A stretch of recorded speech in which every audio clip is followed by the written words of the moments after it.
Today I'm going to be doing a reading of Alice Meynell's Maternity, and then I'm going to go over an explication that I wrote about the poem to give you an understanding on how to explicate a poem. Maternity begins, one wept whose only child was dead, newborn 10 years ago. Weep not, he is in bliss, they said. She answered, even so. 10 years ago was born in pain, a child not now forlorn. But oh, 10 years ago in vain, a mother was born. Now I'm going to read you my explication of that poem.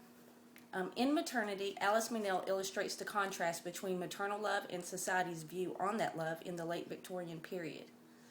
To understand the poem, the two definitions of the title, maternity, must be taken into consideration. The Oxford English Dictionary first defines maternity as the state, condition, or fact of being a mother or of expecting a child, and second as the qualities or conduct characteristic of a mother.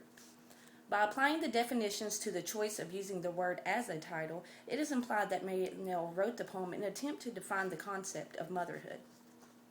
The poem begins, one wept whose only child was dead. The choice of the word one suggests that the one who wept alone. This causes the reader to ask why no one else mourns for the child. The next line answers that question with, newborn 10 years ago. No one weeps with the mother because time has healed the pain of loss for everyone but the mother. The focus Meynell places on the unrelenting pain of the mother is one way Meynell defines maternity.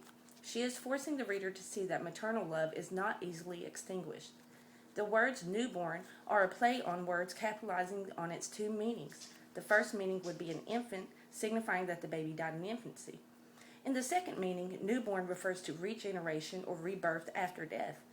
The latter focuses back on the death of the child, which symbolically refers to the mother's pain, since she too focuses back on that death. The third line, weep not, he is in bliss, they said, reconfirms that she is the only one weeping. The speakers here are trying to rationalize with the mother to bring her comfort. They are not given an identity, so it could be argued that they represent society. The society feels that the mother mourns the child longer than they deem appropriate or necessary. Yet how can society or the masses know the pain that one feels at the loss of a child without having lost a child themselves?